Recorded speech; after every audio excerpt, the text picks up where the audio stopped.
Good afternoon. It's Wednesday, the 20th of October, 2021, just after 1 o'clock. Welcome to UK Column News.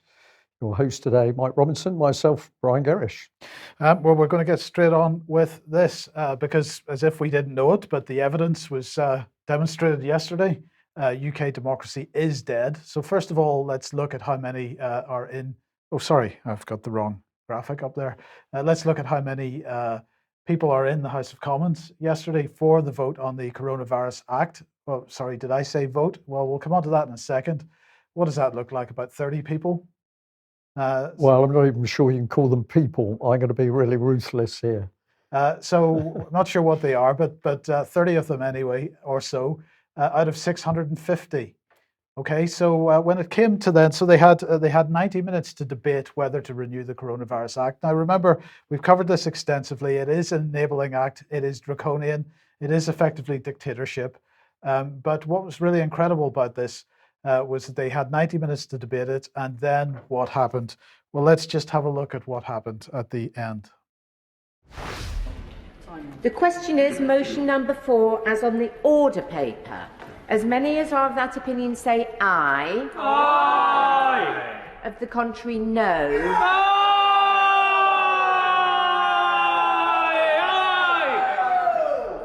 Could I have the noes again? No. I'm afraid, I fear, the mood of the House is not to have a vote on this. I do understand. I think the honourable gentleman would have to rustle up a few more people to really get the sense that we required a vote when we do. She'll live by faith. I'm sure they will. So I think the ayes have it, the ayes. Thank you. So she thought that. It's quite incredible.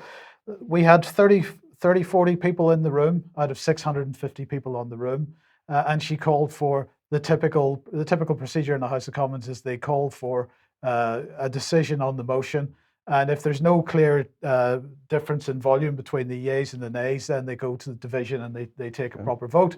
But of course, there were more than 600 people not in that chamber. So how do they know what the opinion was of the people that weren't there? It is incredible. Of course, it may not have changed anything because the Labour Party had decided that they were going to support the renewal of the Coronavirus Act for another 6 months. And the first question then is, why? So let's have a listen to Jonathan Ashworth. Jonathan Ashworth is the Shadow Health Secretary, and he explains why the Labour Party decided to support the government on this issue.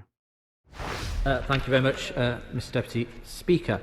And we do not oppose the renewal of the Act, and will not oppose the renewal of the Act in the division lobbies.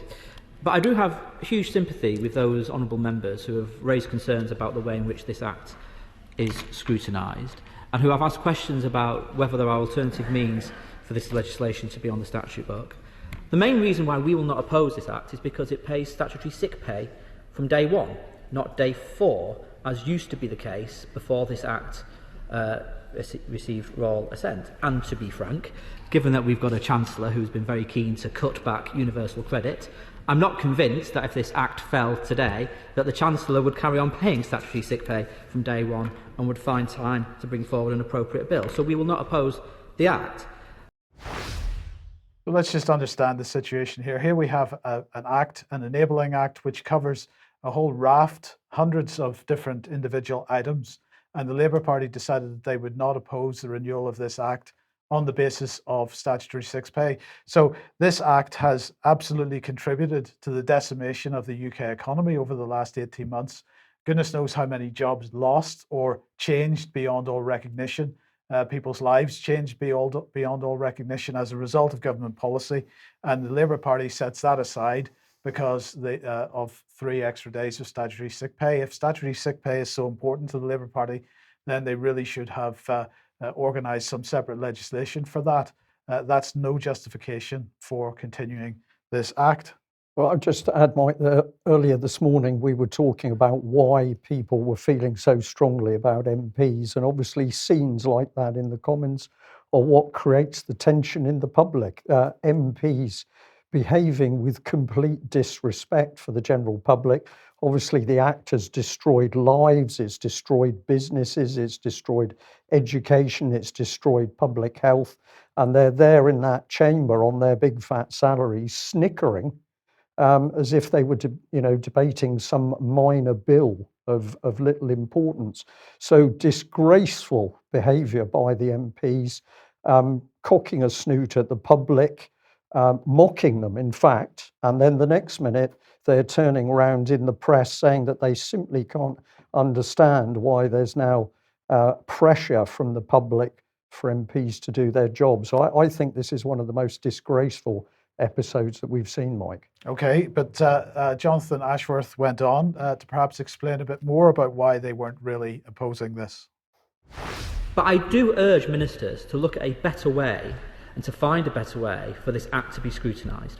If we think back to March 2020, and I remember it well, a deathly silence was falling across the streets as we knew a deadly pandemic was set to spread with ferocity.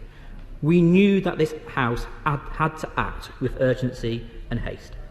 And indeed, I, as the Shadow Health Secretary, was invited into Downing Street to meet the Prime Minister, to meet Dominic Cummings, to meet various officials, to discuss in principle agreeing to this act on a cross-party basis. And then the then Health Secretary invited me into the Department of Health on numerous occasions to sit down with him and sit down with his officials to discuss the contents of this act. And we proceeded on a cross-party basis because we understood the gravity of the crisis that we were facing. So that's the position that they're attempting to claim. A cross-party, so effectively a one-party state, is what brought this legislation in.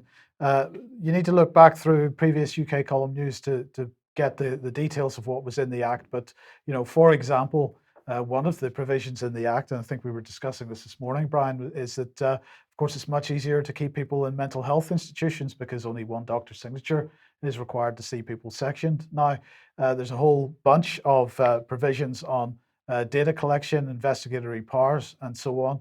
This is a really draconian piece of legislation. There's very little justification for its continued, in fact, no justification for its continued use in its present form. And this act should have been opposed. But let's just get a final thought from Jonathan Ashworth here. And there were things were put in this act that we asked for, like statutory sick pay from day one. But there were things put in this act that we didn't ask for, but in the circumstances we were prepared to go along with. And one of the things that we asked of the government, working with the Honourable Gentleman from Holton, Price and Howden and other honourable members, was a regular renewal of this act on a regular basis every 6 months. I think from memory we might have asked for extra 3 months, but we'll have to double check the Hansard on that front. But we certainly asked for regular renewals, and we certainly asked for different aspects of this act to be able to be expired. But to be frank, I did not, perhaps I am naive, I did not anticipate that 18 months later that this act would continue to be renewed on the basis of a 90-minute debate, not allowing members to scrutinise it properly. A 90-minute debate where, because of the way in which the House has decided to debate it, honourable members cannot even put down amendments, cannot even have their point of view expressed on the order paper with respect to this act. So I would really encourage the government, the executive who control the business of the House, to try and find a more satisfactory way in which this act can be properly scrutinised.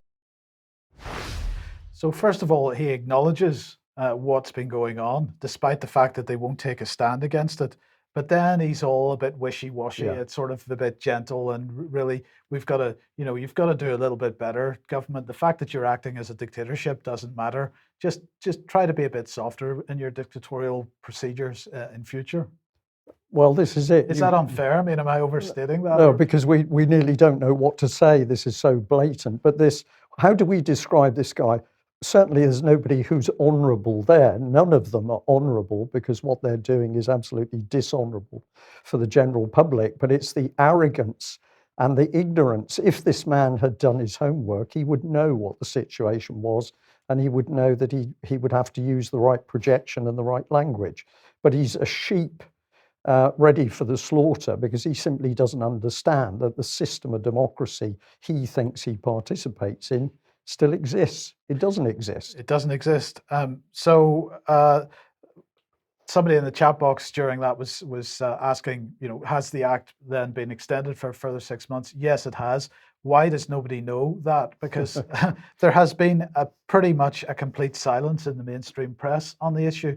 This wasn't really covered in the mainstream press at all this morning. None of the normal NGOs and pressure groups are saying anything about it either. Where's Liberty? Where are all the people that are supposed to be speaking out on these kinds of issues? And of course, the parliamentary petition that we mentioned on Monday's programme. So that's, what is that, about 78, 80,000 signatures on that at the moment.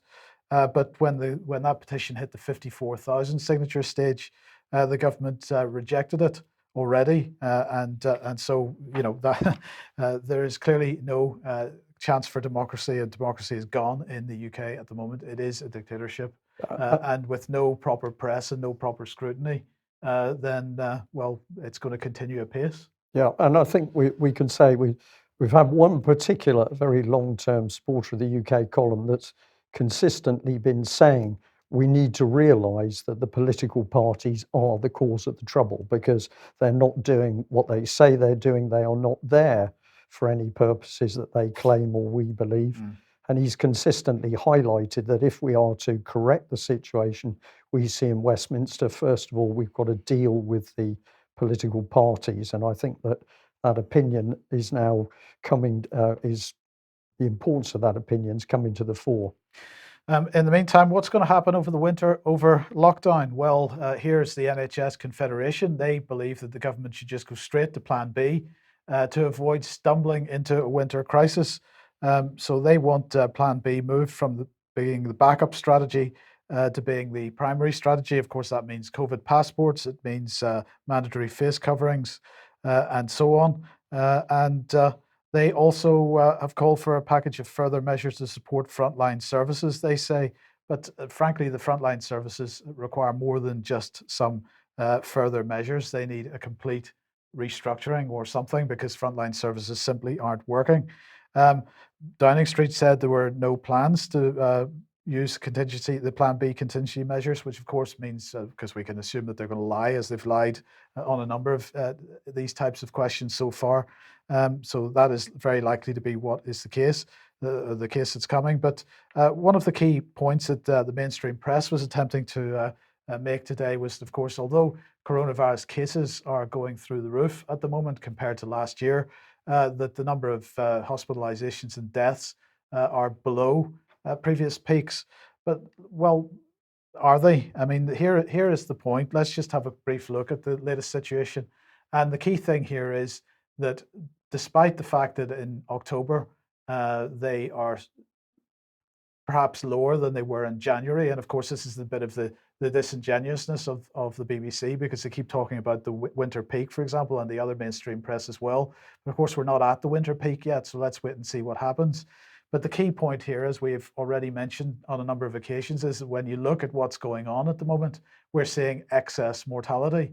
But even more interesting, when you look at the nature of that excess mortality, as far as we can believe the Office for National Statistics at the moment, and we look at that excess mortality, 50% of it is categorized as not being COVID-19. So still, nobody is asking the question of what this excess mortality is.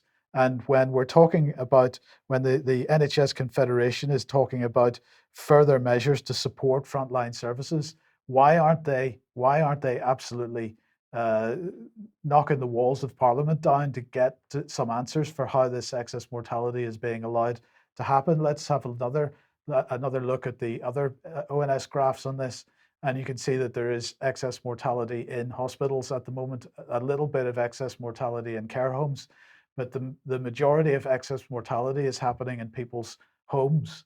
And as we've shown many times on this program, despite the fact that in the summer of 2020 and in the summer of 2021, the mortality statistics were below the 5-year average during those periods in hospitals and in care homes. At no point has there been a month with excess mortality below the 5-year, mortality below the 5-year average in people's homes for the last 18 months. This is a representation of what has happened to our health service because it is not providing healthcare for people, and people are therefore dying. So the question remains, what is the cause of the excess mortality? Is it as a result of vaccine adverse reactions? Is it a result of people not getting treatment for cancer, heart attacks, and strokes? What is the reason? Nobody is talking about this, and we need to get some answers. We need some answers. We need to remind our audience again, and we'll keep reminding them that the MHRA, the organisation responsible for monitoring the data of vaccine adverse reaction, has to date produced no analysis for public consumption, at least, showing whether its own vaccine adverse reaction data is actually correct, i.e., do the incidents that are reported actually relate to vaccine damage? So as long as the MHRA fails to do its public duty and report on those statistics, we continue to work in a vacuum. Meanwhile, the MPs are still speaking out in favour of vaccines. This was a video clip sent to us this morning. Now, I should have checked the date on it, but it's a recent video clip. It's valid, whatever the date. And we've got Anne-Marie Trevelyan MP, International Trade Secretary, talking about vaccines. She also talks about some other things in the clip. This is a Sun clip, but it's also got Sky News, and at one stage I saw an NHS watermark on it. So it's very difficult these days to tell whether you're looking at the media or you're actually looking at something which has been cooked up by the NHS. If we just put that back on screen, Mike, this is some of the things that the Sun says are here. Booster jabs hold the key to avoiding the return of COVID restrictions this winter, the Cabinet Minister said. Well, that seems to have failed. Trade Secretary Anne-Marie Trevelyan urged Brits to come forward for top-up shots and help keep the new normal in place. But is there anybody who wants the new normal to stay, Mike? No. No, there isn't. So what's she talking about? Her remarks come amid growing fears the slow rollout of third doses will leave the UK vulnerable to a third wave. There are concerns that immunity amongst those who first created the vaccine at the start of the year are now waning, and now Number 10 has hinted that masks, working from home, and COVID passports may need to be brought in this winter. So more still to come, it appears. And ministers are increasingly worried about the number of new cases, which is hurtling towards 50,000 a day. Let's have a listen to the clip and see what she says. So we've seen, I think, over 3 million take up the booster jab already, and children, of course, through schools are getting theirs, and there's more announcements this week to help boost that part of it. But I think really importantly, the booster jab for COVID is one that we are encouraging people to take. And I've just had actually a text yesterday from my doctor encouraging me to go and have mine. 6 months after your second jab that you will have had earlier in the year, you have the opportunity to go and have that, and of course a flu jab as well. So we're encouraging all those who are vulnerable, anyone like me who's over 50, please do make sure that you get your booster jab to help make sure that we are able to continue living in the back to new normal that we're able to do as a result of the incredible vaccine programme that we've rolled out. But as we move through this transition in our domestic heating arrangements to help those who want to crack on now and indeed over many years ahead to change their boilers to a clean energy solution. I don't know if you know, Kay, but I've been restoring a house and I've just put in a hydrogen-ready boiler into mine because of the nature of the house I live in. But we were already seeing a huge amount of investments, billions of pounds going through, as your package spoke about, the local authorities who were investing for those who have the greatest need to improve the insulation in their homes and the least personal resources to do it. So we're already making huge strides for those most in need to make sure that, because in this journey that we're doing, it's about reducing the amount of energy we use if we can, as well as, of course, using clean energy. So making houses better insulated, as well as then having heat pumps as people move to those clean energy solutions, is all part of this enormous and really far-reaching package in the heat and building strategy today. I think you're making a bit of fun there, Brian. Well, there was a little bit of fun in that clip, and I liked it a lot. Let's deal with the first thing, that she is pouring out advertising for the jab. She does not mention risks at all. She talks about children without mentioning the vaccine adverse effects and the risks on young children, and the fact that the government has told us repeatedly over the last year that actually children are not vulnerable to the COVID virus in the first place. So what is in the mind of this politician? Well, it's the second part that really helps you understand. She only thinks what she's told. So when she's told that this is the line on vaccine, that's the line that she follows. When she's told that this is the line on new forms of heating, that's the line she follows. She doesn't actually think. She's simply there as a drone for these political parties, and she will pump out whatever the latest propaganda is. So I think very telling. But the good thing is that under that video clip, we start to see a little bit about how the public respond and how they are thinking. So let's have a look at some of this. I just took a few. It's heartening to read the comments. No one believes their lies anymore. I'm shocked at how many people will just accept the government, media, and pharmaceutical companies telling them what their new normal life will be. Utter madness.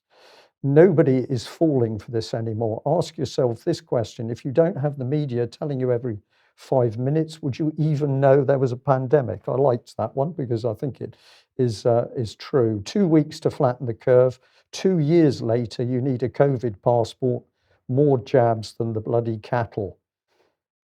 2026, you just need this 25th booster and you can go back to normal. And the last one, absolutely mad. They're killing people with a smile too. So the whole point of this clip is to show the complete madness of the politicians, but to show that underneath in the comments from the public, people are clearly seeing through this now. So keep spreading the word. So the question is, what is the efficacy of the vaccines? What is the efficacy of a booster? Well, of course, we don't know, but this particular paper might give us a clue. So I do suggest that people read this and maybe challenge their MPs to comment on it. Increases in COVID-19 are unrelated to levels of vaccination across 68 countries and 2,947 counties in the United States. So this is the title of it. It's from the European Journal of Epidemiology, and this is a peer-reviewed journal. And so let's have a look at what they're talking about. So they produced this graph which shows vaccines rollouts against cases, and they are identifying some trends. So let's look at their conclusions. First of all, at the country level, there appears to be no discernible relationship between percentage of population fully vaccinated and new COVID-19 cases in the last 7 days. In fact, the trend line suggests a marginally positive association, such that countries with higher percentages of population fully vaccinated have higher COVID-19 cases per 1 million people. So that's very clear. They are saying that it's marginal, okay, but they're saying that in populations that are more heavily vaccinated, there are higher cases of COVID-19. It goes on to say, notably, Israel, with over 60% of their population fully vaccinated, had the highest COVID-19 cases per 1 million people in the last 7 days. And the lack of meaningful association, they say, between percentage population fully vaccinated and new COVID-19 cases is further exemplified, for instance, by comparison of Iceland and Portugal. Both countries have over 75% of their population fully vaccinated and have more COVID-19 cases per 1 million people than countries such as Vietnam and South Africa that have around 10% of their population fully vaccinated. So that is what this paper is saying. Again, the title of that paper, if you want to find it, and it'll be linked in the show notes under the video later on this afternoon. Increases in COVID-19 are unrelated to levels of vaccination across 68 countries and 2,947 counties in the United States. So let's see full fact. Let's see the BBC, fact checkers everywhere. Get onto that one and let's see what you have to say about it. Yeah, if they do at all, Mike, of course, because we're seeing some stunning silences at the moment. Absolutely.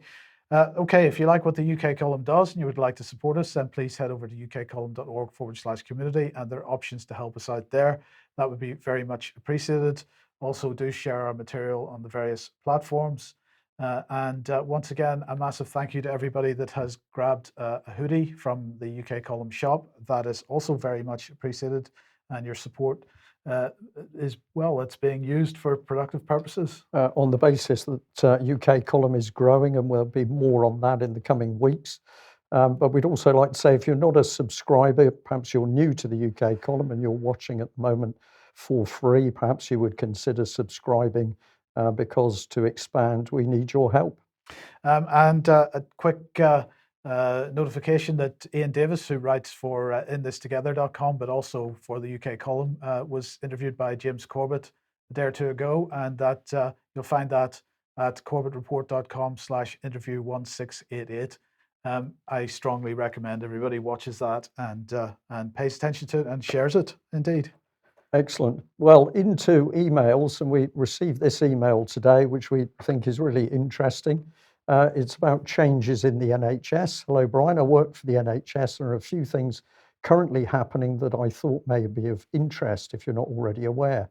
The clinical commissioning groups are legally changing to integrated care systems from April 2022. The ICS includes mental health, local authority, and police. The aim is working together for safer communities, including safer housing. Secondly, Public Health England has changed its name with no announcement made to staff within the NHS, let alone the general public. Their new title is the UK Health Security Agency. Further good news, deprivation of liberty, Dole's safeguards are changing for community situations. I think those two words go together from March 2022. So some really interesting things there. Of course, we know that the NHS is being ripped apart, it's being destroyed. And of course, one of the ways you do this is constant change, changing names for no good reason. But those names coming in seem to be rather threatening. The UK Health Security Agency, we'll have a bit more on that. The second part of the email was this: finally, a government consultation on making jabs compulsory for NHS staff is due to conclude on the 22nd of October. Once again, our organisation has failed to announce this, and we are only aware due to someone flagging this up during a large remote meeting, positively reaching around 300 members of staff. I believe Javid has suggested no jab, then get out and get a new job. This, I recall, is the beloved NHS. They were and are so desperate to save the NHS, they're prepared for hundreds of nurses, midwives, care assistants, and doctors to leave, not to mention the many other professionals. Javi is apparently furious at anyone who has not conformed. I wonder if he has. Best to confirm what I've put here via the team's superb reporting and scrutiny, ensuring accuracy, but do hope this information is useful. The channel and work you do is great. Thank you. Well, thank you for sending that to us. And of course, we say in response, we did know some of that. We didn't know other bits. But yes, the UK Health Security Agency is one area that we've been reporting on for quite a long time. Just to remind everybody, it is the merging. This is more fusion doctrine, and these new, what was the ICS stand for again, Brian? The ICS of that is the Integrated Care System. So you could describe that as fusion doctrine, and in fact, UK Health Security Agency is the same, because it's a merger of Public Health England, the Joint Biosecurity Centre, NHS Test and Trace, and the Centre for Pandemic Preparedness. That is all coming under, well, it in fact went live on the 1st of October, and we reported it on that day. If you want to go and have a look at the UK column news from the 1st of October. And this is the lady who is the chief executive, Dr. Jenny Harries, and what a background she has. If you want to find out about that, watch the UK column news from the 1st of October. Right, but fusion is the key word, and Yes. we're going to be dealing with more of this when talking about Prevent in a couple of minutes. But essentially, you think you're dealing with a health agency. No, you're dealing with your local authority and the local police. That's an interesting situation. Okay. Well, this one, nearly forgot about this one. Thank you also to a viewer that flagged up this. An excellent talk by the GP, Bob Gill, talking about what he describes as a corporate takeover of the British National Health Service. Well, of course, many people warning about the privatisation of the NHS over a great many years. Bob Gill is one of them. He's done some very good work. We know with any speaker, they're not always to everybody's taste, but we think this one was deserving of some promotion. And we'll remind people that Bob Gill was one of the speakers in the UK column-sponsored NHS talk, Dying for Good Health. If you put those words into our search engine, you'll actually come up with a lot of articles dealing with this breakup of the NHS. And we hope to have the the website videos up again at some stage in the future? Yeah, the Dying for Good Health videos were victims of the Vimeo takedown, and I haven't got those back up again yet, but since they're increasingly relevant, we'll get those up as soon as possible. Now, let's just remind everybody of Dennis Hutchings, who, of course, has been facing trial in Northern Ireland in Belfast over the last couple of weeks over a murder charge, over killing during the Troubles. Well, Dennis Hutchings sadly died on Monday. It is just an incredible situation. Don't really know quite what to say about it. But anyway, the decision to prosecute, according to the, now that he has passed away, people are starting to attempt to cover their backs. So the decision to prosecute, according to the public prosecutor in Northern Ireland, was in the public interest, they say. But look, we've got to remember what was going on here. This resulted from an operation in Northern Ireland where John Pat Cunningham, who was 27 at the time, was shot. And well, this prosecution was about that death. We can have a conversation about that, but really the important thing here is, why did this happen? This particular prosecution, it happened because of the Legacy Investigation Branch of the Police Service of Northern Ireland deciding that they would reinvestigate, and the key word there is reinvestigate, alleged killings during the Troubles by the British military. But my view on this is that if you're going to live by the rule of law, then the rule of law only exists if the law applies equally to all parties. So if there is a Legacy Investigation Branch in Police Service in Northern Ireland investigating the activities of the British military, then there should be also investigations into the activities of the people on the other side, the IRA, INLA, and so on. But unfortunately, that's not possible because Tony Blair decided that as part of the Good Friday Agreement, he would send letters of immunity from prosecution to members of the IRA. So this was what he said when that eventually became public, but I'm not going to apologize for sending those letters to those who should have received those letters, because without having done that, we would not have a Northern Ireland peace process. So this is the key point, isn't it? Because there were deaths on both sides of that conflict. Every death was tragic, but the British military in their operations in Northern Ireland individuals were responsible for every bullet after it left the chamber until it reached its final destination. And it's only the British military that seemed to be that there are demands to be held to account at this point. The other side, there are no such demands, and you do not have the rule of law under those circumstances. Law must apply to everyone equally. The prosecutions against these military personnel, in my opinion, need to stop on that basis. Or if the government is determined to continue these prosecutions, then the prosecutions have to be on both sides. Otherwise, it just isn't right. Now, if you want to see more background on this, have a look at David Ellis Report, episode 1. It's on the UK Column website. And Dennis Hutchings gives some background to this. And there's more background to just who Dennis Hutchings was and so on. But I have to say, Brian, that in this case, Dennis was extremely ill. He was only able to attend, I believe he was in court every other day, because every other day he was on dialysis. So he was extremely unwell already. And I'm going to say the government in this case Excuse me. have effectively hounded Dennis to his death in this case. I think that's absolutely the case. They knew what they were doing when they started these procedures. And of course, again, this is lopsided application of the law. What does that do? That starts to break down society. So we're seeing it in the NHS, we're seeing it with the COVID policy, but the British government turning on elderly gentlemen like this particular man, they know what they're doing. It's orchestrated. Now, in the chat box, there's a comment there saying forces of the Crown should obey the law. This, of course, is absolutely true. But what's the term? Well, anyway, the rules of engagement in this case, that the law has to be clear and the rules of engagement have to be clear. And in this case, of course, this was a decision that was taken. The decision to fire, that is, was taken during an operation, a patrol, when somebody was running away from the army in the middle of the night. Yes. So there's lots to this case and lots to the other cases to understand, and it's a bit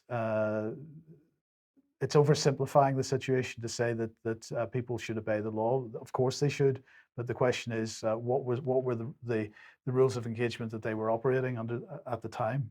I'll just bring this in, Mike, for extra time. A couple of days ago, I mentioned a video which you can find online. It's Afghanistan : the surge, and it's about American Marines operating in Afghanistan, but it talks about the interaction with, we'll say, terrorists, inverted commas, in Afghanistan, and also the local population. It's 1 hour, 50 minutes long, very, very informative documentary as to how difficult these situations can be. And of course, you'll see in that particular documentary how difficult it has been for the troops to even understand the situation in which they've been placed. That's Afghanistan, this was Northern Ireland, but we have more or less the same factors applying. Yes. Okay, let's come on to online safety and censorship and so on. And here's the wonderful Damien Collins. He's the former chairman of the Department for Digital Culture, Media and Sport Select Committee. And he is really a staunch campaigner in favor of the restriction of freedom of speech and dealing with what he calls disinformation and misinformation. He is now the chair of the British Parliament's Online Safety Bill Committee. This is looking at the draft bill, which is going to come into Parliament in the not too distant future. But just to set the scene here, let's look at a couple of the comments that Damien Collins has made in the past. So he's saying social media companies making money out of a system that is also exposing people to harm, and they're responsible for it. The social media companies' systems are designed to promote content to drive engagement, so they are actually promoting illegal content. Well, that's very interesting. Is he claiming that content is illegal when it isn't? I'm not quite sure. He went on to say, and I think we have to consider what the right sanction for that should be. On another occasion, he said, I'm pleased that the government has accepted the central recommendation of the DCMS Select Committee's report on disinformation and fake news, and that the social media companies should have a legal liability to take down harmful content. So now it's not illegal content, it's only harmful content hosted on their platforms. And this is a very key point because the question in the Online Harms Bill, they talk about content which falls below the threshold of illegality, but which is still considered harmful, and that is not defined. So it's devoid of definitions in many cases. But anyway, on Monday, the Online Safety Bill Committee was holding an evidence session, and the so-called Facebook whistleblower, Sophie Zhang, was giving evidence. So let's just have a quick listen to what Sophie had to say here. Like today, people are concerned about free speech with regards to what you can post on social media. But I personally see this as a smokescreen and distraction, because what the concern is really is not free speech, but rather freedom of distribution. In the past, if neo-Nazis were allowed to speak out, people were not worried that their ideas would spread widely and be disseminated and reach others. But today there exists that concern, and so no one has the right to freedom of distribution. I mean, just because the Guardian doesn't want to publish you doesn't mean that you're being censored. And so I think it's important. And so I want to be clear that this isn't the area of my expertise, but others have talked about the way that social media algorithms create an incentive for people to write discussions that are sensationalist or attention-drawing or emotion-grabbing, and one of the easiest ways to do that, sadly, is making valid claims that fall into the realm of misinformation or hate speech or the like. So what I find the most fascinating about that little clip is that Sophie Zhang talking about the right to free speech. It's really, that's fine, but you've got no right to distribution. And this is a central tenet of the Online Safety Bill, and it's incredible that somebody who's there to give evidence to inform potential legislation is echoing what the legislation already says in its draft form. So the Online Safety Bill talks about protecting freedom of speech. It's very key part of it, that it's very much talking about the protection of freedom of speech, but it is totally having a chilling effect on the possibility of that speech being distributed on various platforms and so on. So let's just briefly have a look at what else Sophie Zhang was saying. Facebook observably neglects and allows disinformation campaigns to prioritize profits. Again, it's amazing that Sophie is talking about something that Damien Collins has already commented on. Sophie said Facebook observably allows authoritarian governments to manipulate political discourse. So again, we're pushing the Russian narrative here. Facebook observably was more reluctant to remove fake accounts if those accounts were connected to political leaders. I guess that's a dig at Trump, maybe. Facebook observably let fake engagement run among developing countries' online communities. And Facebook senior management observably showed indifference and deflection when facing the issue of political manipulations on Facebook, that their senior management had a conflict of interest, both to keep good relations with political leaders and set rules for unacceptable violations, and that Facebook-based political manipulation Facebook-based political manipulations issues could be countered if adequate staffing and funding was allocated, is the claim. So it was an interesting evidence session, but the bottom line here is that the themes throughout the evidence seem to be correlating very well with the themes that are already in black and white in the draft Online Safety Bill. So I think that is pretty much what we're going to see laid before Parliament in a few weeks' time.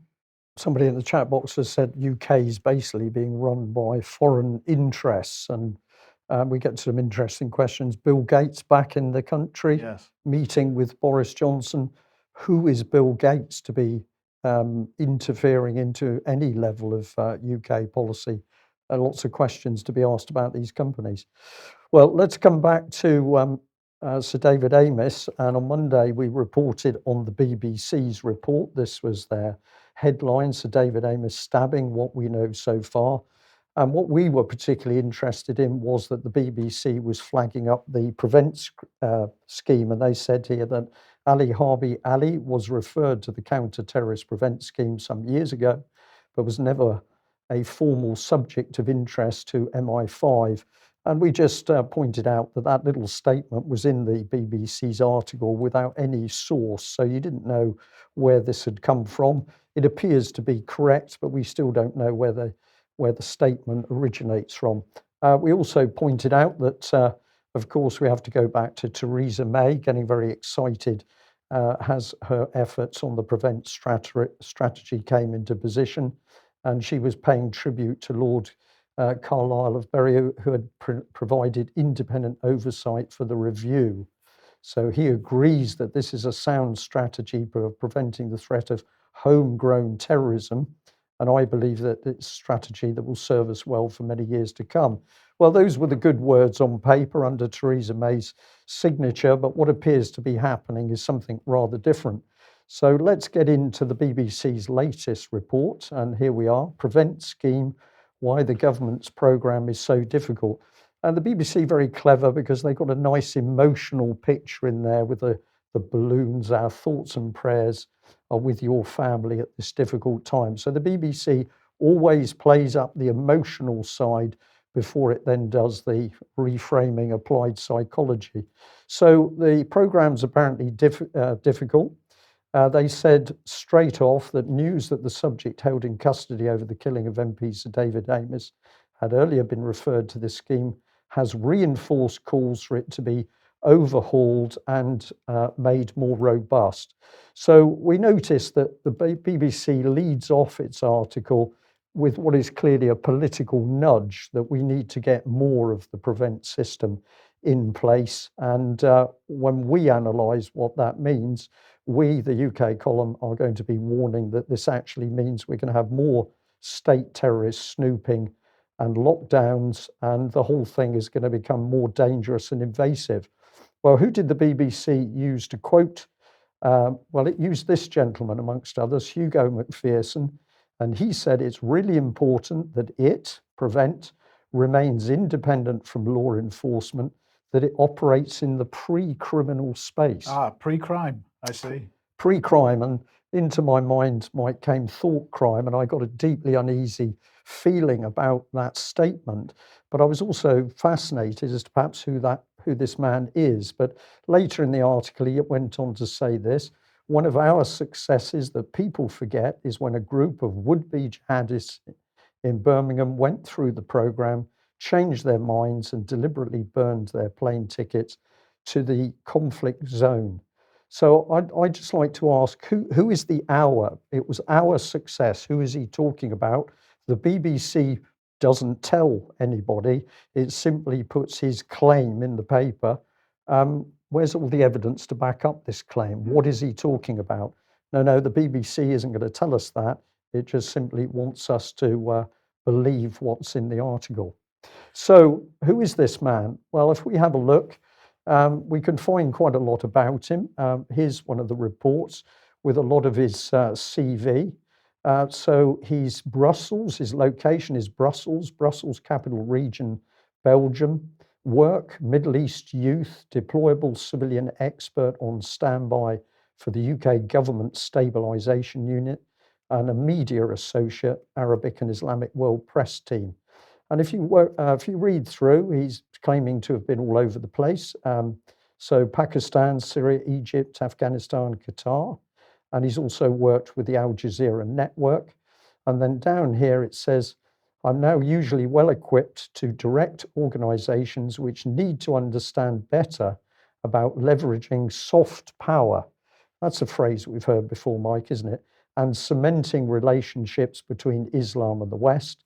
And then he's talking about Middle East scenario planning, press liaison and business, youth, actor mapping and stakeholder engagement planning, high-level policy consultancy with special Middle East focus, media, PR planning.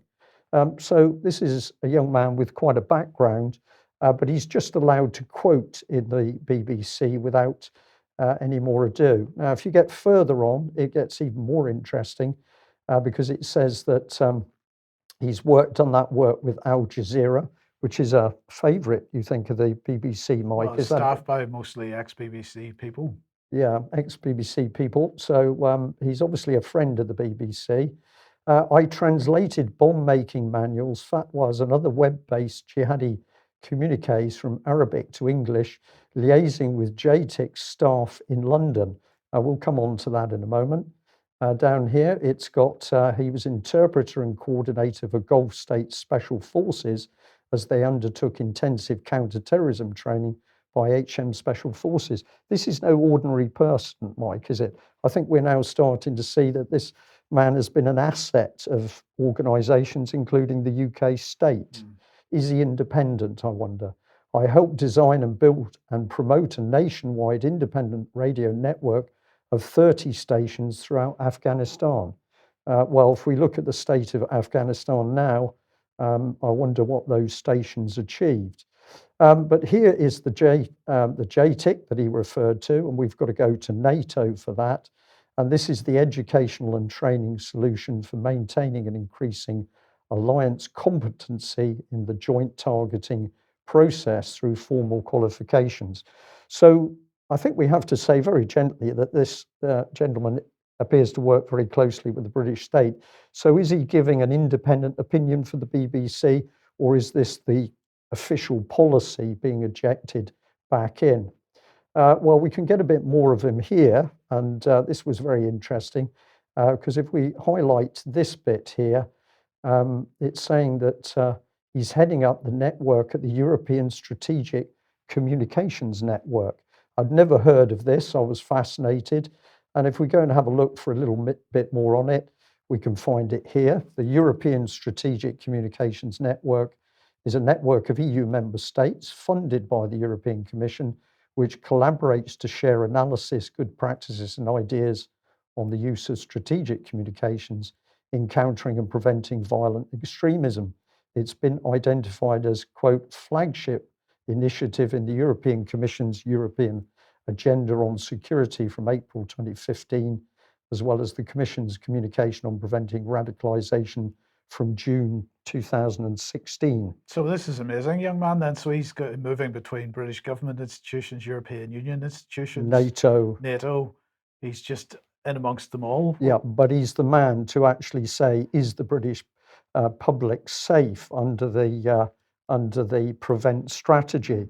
So at this stage, I start to feel that the public should be slightly uneasy about what they're being told here. But let's just finish off the EU segment, because this comes through to this document, communication from the Commission. This is dated the 24th of July, thank you, 2020.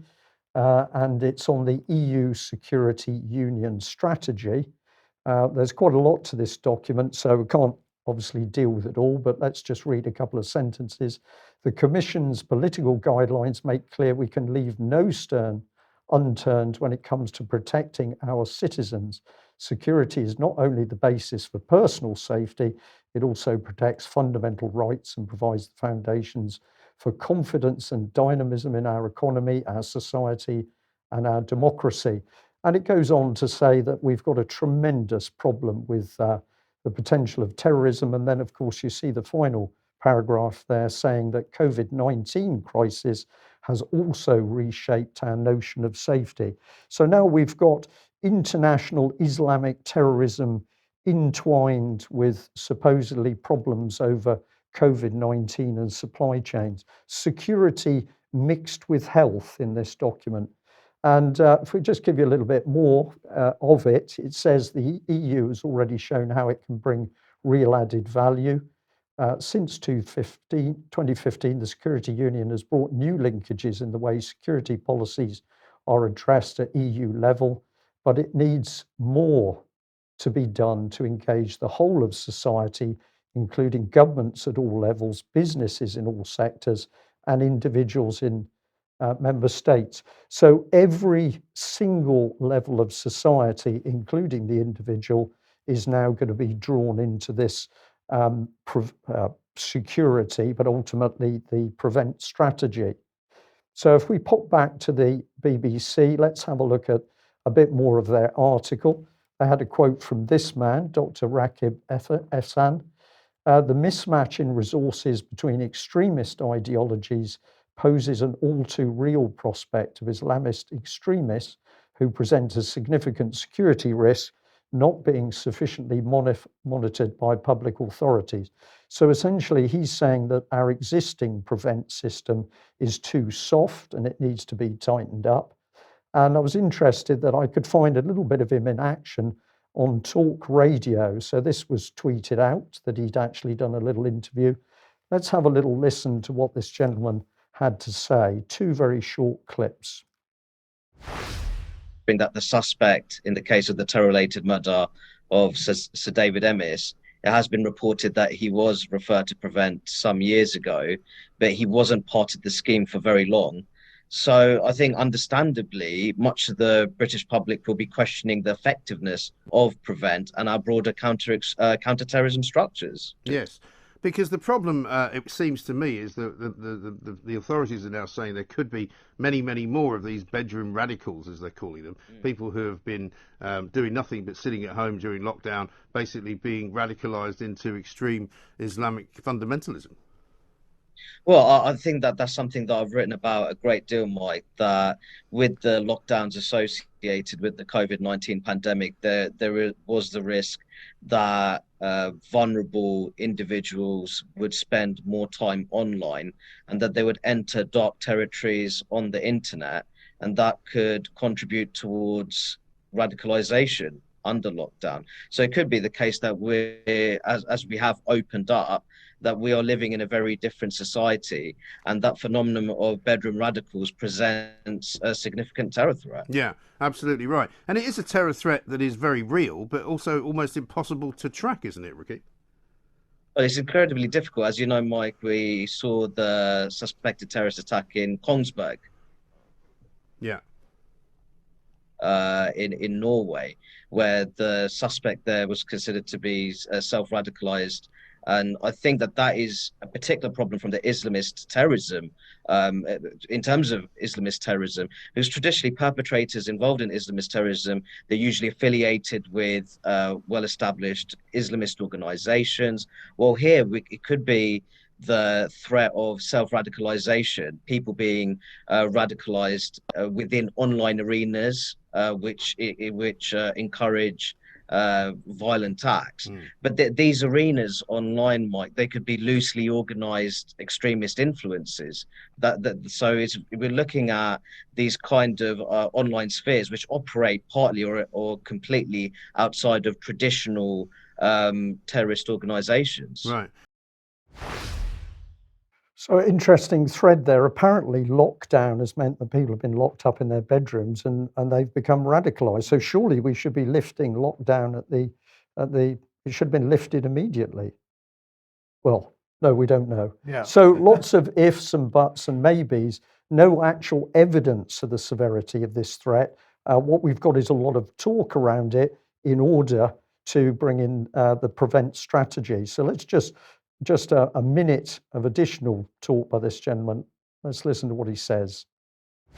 Because, I mean, Anjem Choudhury's been busy telling anyone who would listen that he couldn't possibly have radicalised this guy because he hasn't been online for 6 years. But I'm sure he's being slightly, shall we say, careful with the truth there, economical, you might say, because there's many ways of being Anjem Choudhury online without actually being Anjem Choudhury. No, absolutely. And I think that that needs to be reflected in our counter-extremism efforts. The degree to which there is extremist content which has been hosted by various platforms on the internet, and the kind of role that might be playing in radicalizing vulnerable individuals, especially those who are socially isolated. Yes. No, exactly right. So, I mean, as far as the change that Priti Patel can make as the Home Secretary in terms of trying to keep a closer tab on these people, I mean, would it make any difference if MI5 had more control over Prevent? Well, I think firstly, if I could just go back to the murder of Sir David Emmis, what I find quite remarkable is the discourse and narrative which is surrounding the case. We've heard about our confrontational political culture. We've heard about social media anonymity. And I do feel there's far too many people in the mainstream media and in mainstream British politics who are deflecting attention away from the terror threat posed by Islamist extremism. Right. So we've seen people talk about David's Law, associating that with clamping down on social media anonymity. If people truly wanted to do something serious and meaningful in Sir David's memory, what they'd do is step up their efforts in terms of tackling Islamist extremism, Mike. Yeah, but I mean, there is... I wasn't sure at the beginning. I mean, he mentioned Islamist extremism in particular at the end there, but I wasn't sure at the beginning whether he was just referring to that or whether they're talking about a broader definition of extremism now. He's mainly focused on that side, but essentially the viewpoint being put across is that we've got something else to be terrified of. There is this huge threat out there. We are still not seeing the evidence for it, but the BBC bringing in this man to put the opinion across that we need to tighten up Prevent. Well, he's from the Henry Jackson Society, and if you don't know who that is, have a look online. These are some of the programs they get involved. The programs center on radicalization and terrorism, the center on social and political risk, the center on student rights. And if we go in a different direction, we got the program on Asia Studies, Russia and Eurasia Studies, the Center for Global Britain, the Center for the New Middle East. Who are these people exactly? Well, if we have a look at the executive director here, Alan Mendoza, not only has he been fully engaged with the BBC, Sky, CNBC, Al Jazeera, Bloomberg, fully engaged with the media, if you read on through, you will find that, of course, he's fully engaged with the Tory party. So what are we seeing in the BBC's article? Are we seeing a proper analysis of what the actual terrorist threat is, or are we seeing the BBC drawing together an analysis which meets its agenda of a tougher Prevent policy?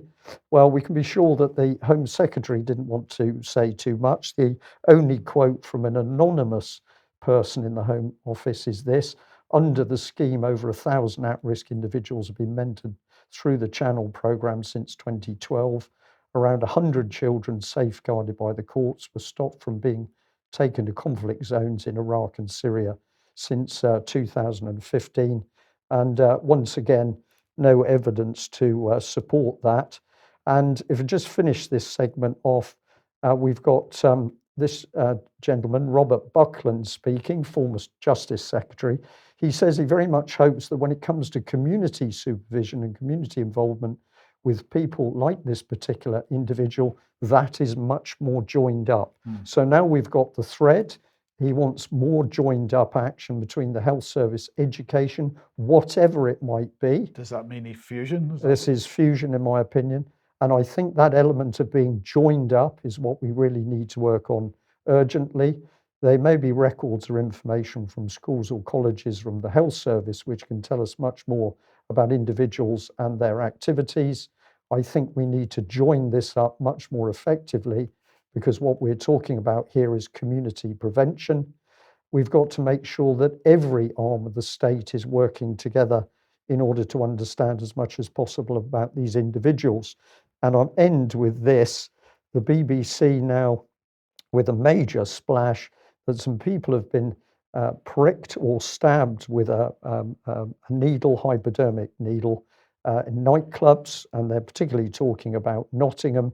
And so there's a need for people to be searched in nightclubs. So we're going to have the vaccine passports, and now we're calling for people to be searched. What else is left for the public to say that they are safe from the state? So this is the question I think we've got to look at, which is the biggest risk, radicalisation or a fascist UK state? And we've started the news, Mike, with the fact that MPs are not even bothering to vote now for major denials of freedoms to people in the UK.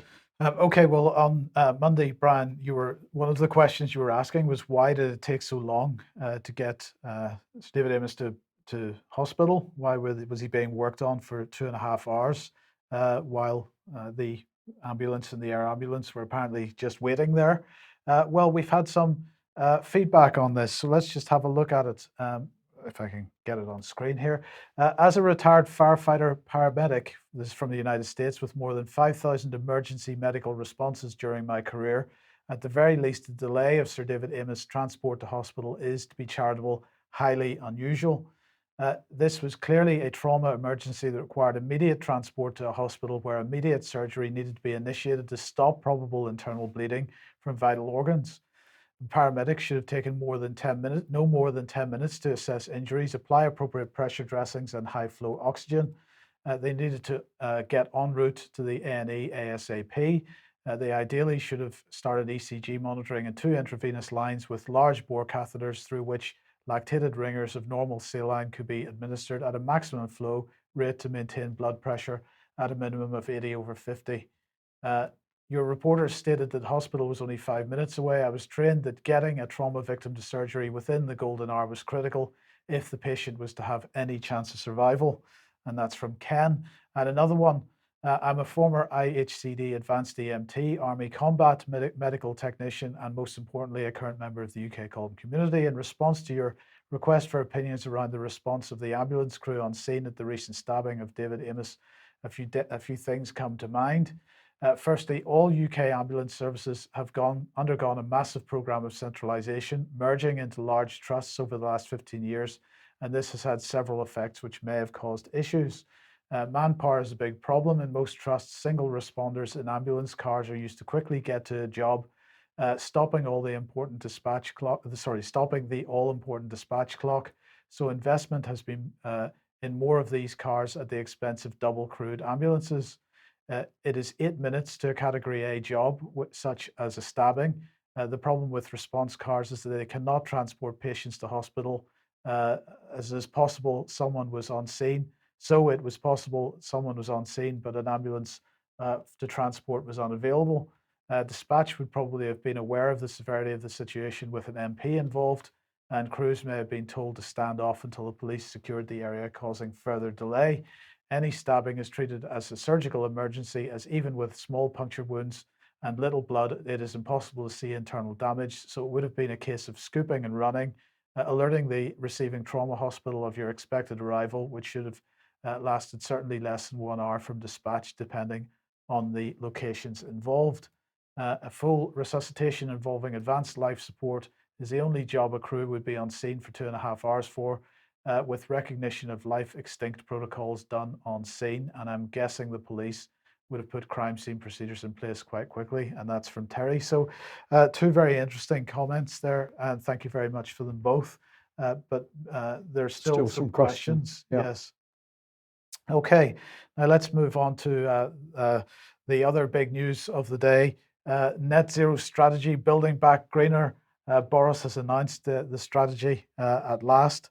Well, we've got to remember what he was saying a week or so ago on this. The strategy sets out how we will make it. Sorry, this is from the foreword. This strategy sets out how we will make historic transitions to remove carbon from our power, retire the internal combustion engine from our vehicles, and start to phase out gas boilers from our homes. So let's have a look at what they're talking about here. An extra £350 million to of our up to £1 billion commitment to support the electrification of UK vehicles and their supply chains, and another £620 million for targeted electric vehicle grants in infrastructure. And we don't have to worry about where the cobalt and the lithium and other rare earths are coming from for that. I'm sure it'll sort itself out in time. Then they also say that they're working to kickstart the commercialization of sustainable aviation fuel made from sustainable materials such as everyday household waste, flue gases from industry, carbon captured from the atmosphere, and excess electricity. Yes, good. I'm frowning. If people don't know why there was the pause, I'm frowning. Anyway, £140 million industrial and hydrogen revenue support scheme to accelerate industrial carbon capture and hydrogen, bridging the gap between industrial energy costs from gas and hydrogen and helping green hydrogen projects get off the ground. Well, I'm just going to ask this question. I don't actually know the answer to it, but perhaps somebody can educate me. If we look at the official narrative here, so here is the British Geological Survey, and they're talking about the greenhouse effect. And they're saying that in descending order, the gases that contribute most to Earth's greenhouse effects are, and the top of the list is water vapor, and second on the list is carbon dioxide. So we have a program here to replace internal combustion engines, and one of the outputs of an internal combustion engine is carbon dioxide, we're told. And we're going to replace that, which is second on the list, with a hydrogen economy, a hydrogen-based economy. And when you burn hydrogen, you get water vapor. So we're going to replace the CO2 output with, which is number 2 on the list, with H2O, which is number 1 on the list. And somebody needs to explain to me how that works and how that puts us in a better situation. But anyway, okay, this is what they want to do. Anyway, £3.9 billion of new funding for decarbonising heat and buildings, including the new £450 million 3-year boiler upgrade scheme. So homes and buildings are warmer, cheaper to heat and cleaner to run. And of course, on Friday, when we mentioned this, we highlighted the quote, which Boris didn't actually say, but I know this is what he's thinking. Which was that, oh, by the way, gas boilers are banned after 2035. Don't worry, though, your annual gas bill will be £50,000 by then, so you won't miss it.